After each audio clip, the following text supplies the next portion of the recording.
Hello, everybody. Well, the first thing that comes to mind when we think about politics, or that should come to mind when we think about politics, is this topic of power. Because politics, if you really think about it, is all about power. Who has the power to make decisions? Who has the power to distribute resources or collect resources, etc. So let's talk a little bit about this concept of power.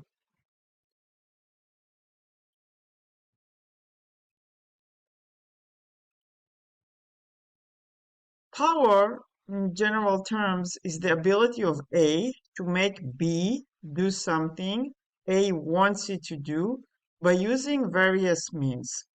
So basically that means, and it doesn't really matter who I am, but if I want to make you do something, then I can use different means to do that. And if I can make you do that, and it doesn't just have to be coercive power, it can be different kinds of power, which we'll talk about in the next few minutes, then I have power over you. It's also work in a way that if I can stop you from doing something that you were going to do, that I also have power over you. One of the basic situations to think about is the relationship between parents and their children.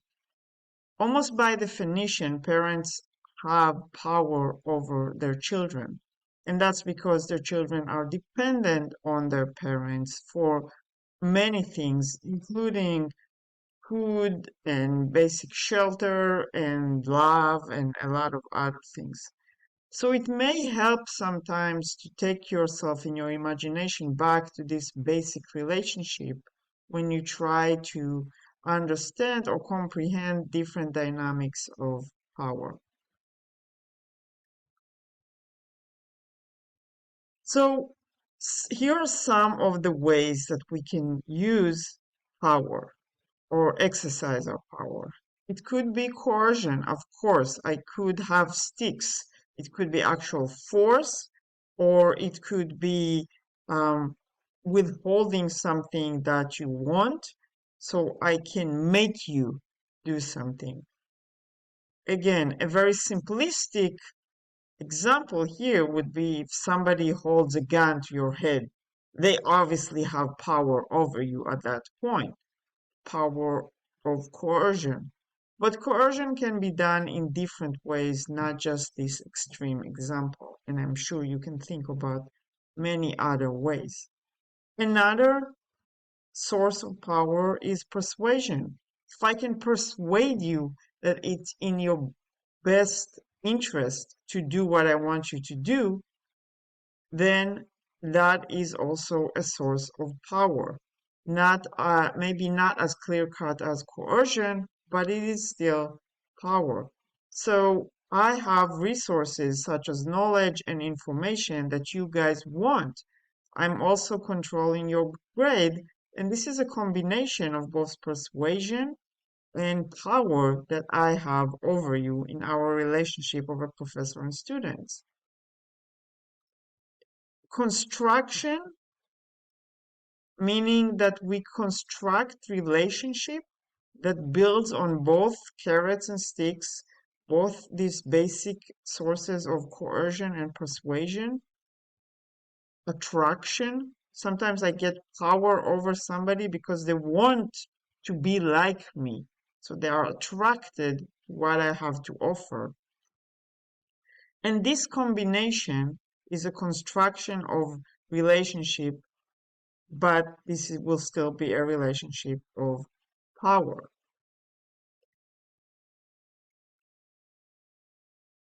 Now, here are some of the basic sources of power, including money, physical force, information, attractiveness, legal status, institutional status, just because you are there in the hierarchy, right? I was placed in this class as your professor, hence I have power in this class.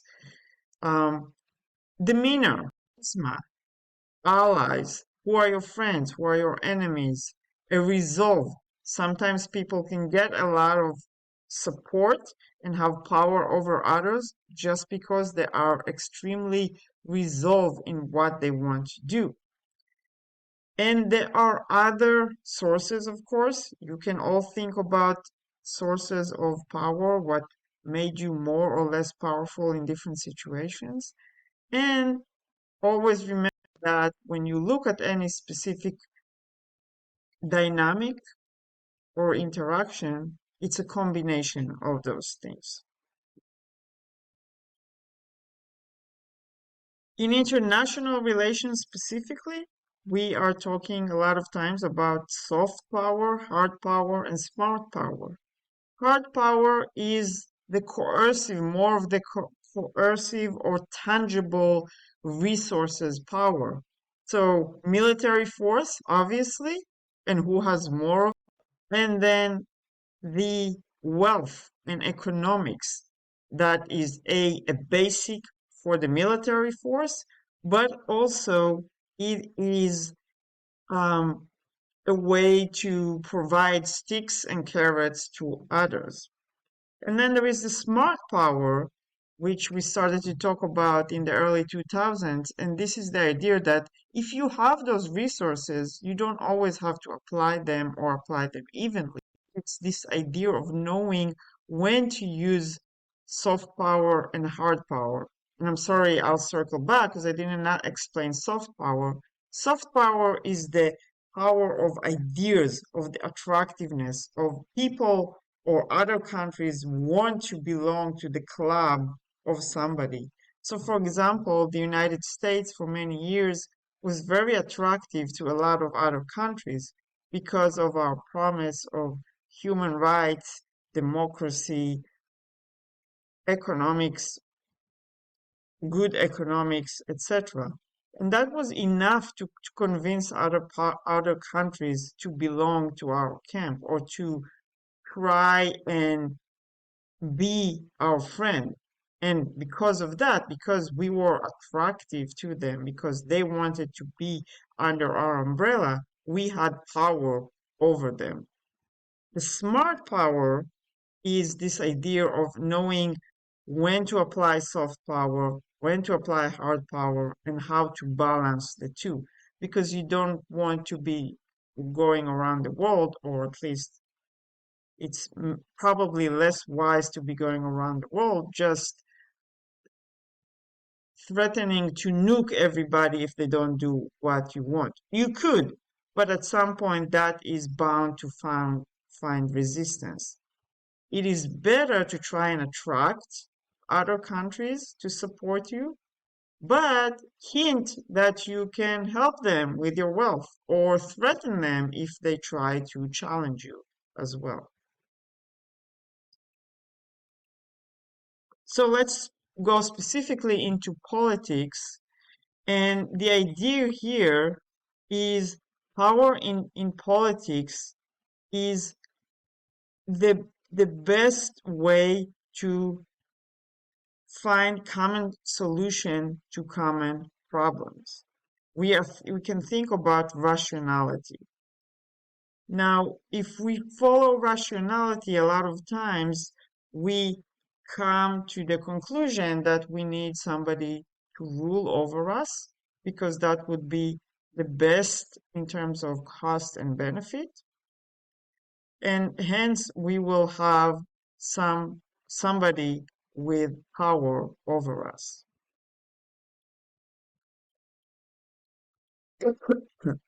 So let's think about the example that despite the fact that all of us adults over 18 have the right to vote, many of us in the United States end up not voting on election day, especially if it's not presidential elections. Think about it. Are you always registered to vote? Are you always going to vote even when you are registered? And many people don't. We talk in the United States, even on presidential election years, which are the ones with the highest turnout, the most people come to vote.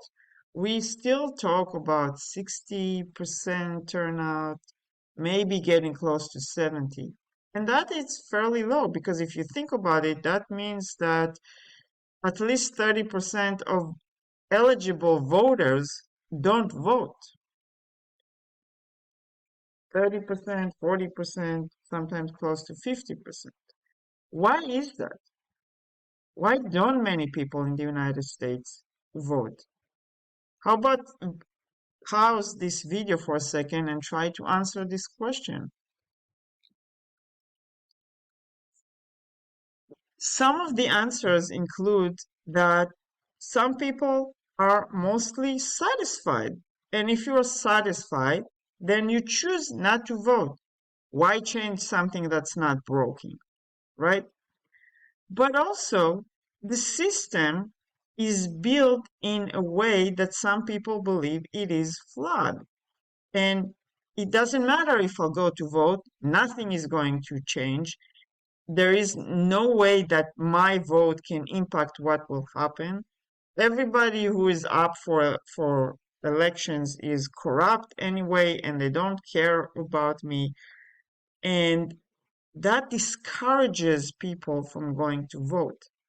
But what we are doing by not voting is giving more power to the elite, giving more power to those who are already have it.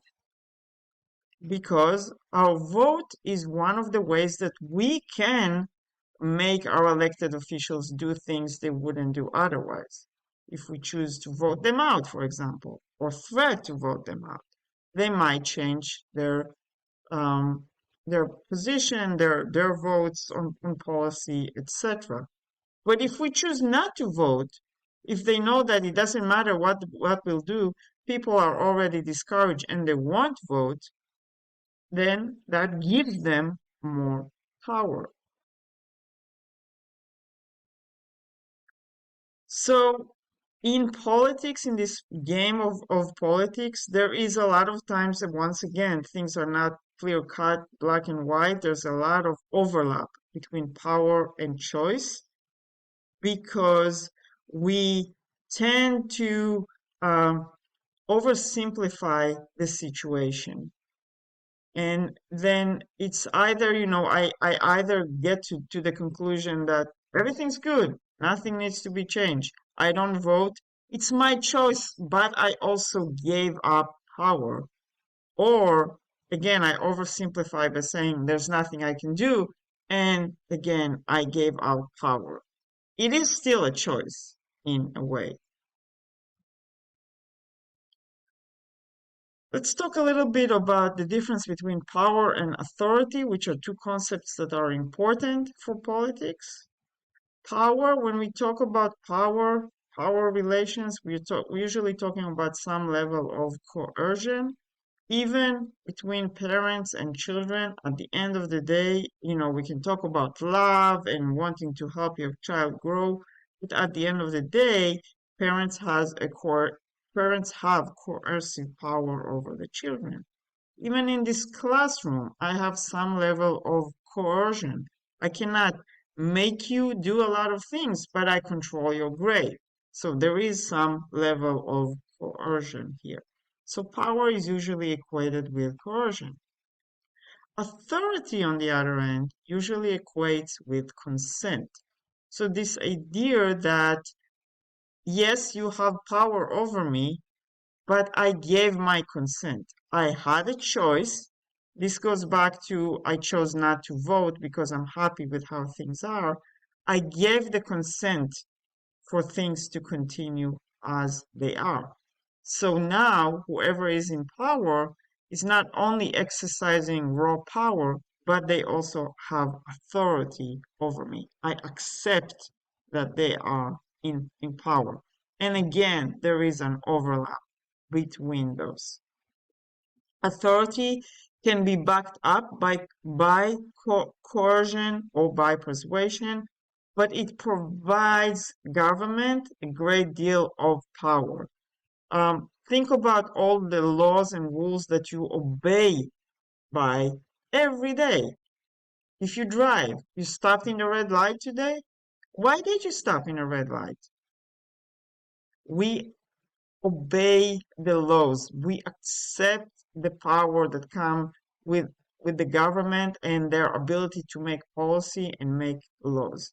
And at the end of the day, most people, most of the time, obey the authority of the government and hence consent and accept the power of the government.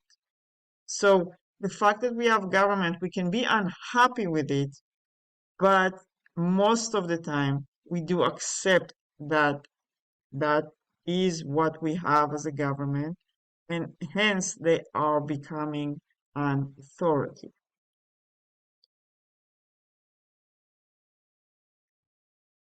So authority can come from different places, right? So traditional authority, like in a monarchy, kings, queens, lords, this type of hereditary system is derived by traditional customs and values. We accept as we, the people of that country, accepted the royal family back in the day 100, 200, 2000 years ago, and hence now they have authority. And the authority is maintained by the traditions and the customs. Think about the um, royal family in the UK, in England. Think about the queen dying and the acceptance of the new king. Nobody stood up and said, "Oh, Charles cannot be a king," or that we're not going to have a king altogether. They accepted the tradition, and there is certain authority and power that comes with that. There's also charismatic authority, and that is coming from the personality and the specific traits of a specific individual. And we do see that a lot of time in dictatorships, where dictators run on this charismatic authority. Sometimes not just dictators, sometimes just democratically elected charismatic leaders that derive a lot of their power and authority from their charisma, from their ability to make people follow them, such as such as you can look around the world and you can see a lot of examples for that. And then there's legal rational authority, which is derived from the status of the office, and this is what we see in democracies more specifically. So while we can have a charismatic leader, such as Barack Obama, running to be the president of the United States, at the end of the day, his authority came to play because he was elected the president and he was the president of the United States, meaning he had the status of the office and he fulfilled the role of the president. And here is where we see somebody who's much less charismatic, such as Joe Biden, still enjoying the same type of authority over our government and the people because he holds the office of the US president. Now, we talked about power and authority, and then comes what would be great for any government, and that is legitimacy. In a stable government, a government that has been in power for many years, and I mean the system, the structure of the government, not necessarily a specific leader or a specific party. So a stable government tends to enjoy legitimacy, and that is the belief of the people that not only they have the authority, but that they should have the authority. So in the United States, we may disagree with whoever is president at the time or whoever is in control of the House of Representatives or the US Senate, but generally speaking, most people accept our government and our way of running our government and believe that that is a good way to run the country. We don't see huge revolutions here trying to change our structure or our institutions completely. So, because of that, we can say that our government enjoys legitimacy. The people here provide the government with legitimacy. And that is true in a lot of countries around the world. Most democracies, but not only in democracies. There are other countries that, despite the fact that people may not be happy with who is in office, they still support the institution of government, and hence the government has legitimacy. Now, how does somebody builds legitimacy? It takes time. You have to show results. It's part of it is tradition and habit, and the procedures and the institutions that are um, that are kind of perpetuating the process and socialize. We'll talk about socialization later in the semester, but socialize the people into this system, and that becomes part of our identity. So as people, as citizens of the United States, our identity is connected or related to our government and how it operates right now. So this has been a few words about power, authority, and legitimacy. Also make sure to read the assigned article and to watch the other videos that also will probably reiterate some of these points, but may flesh out a few others.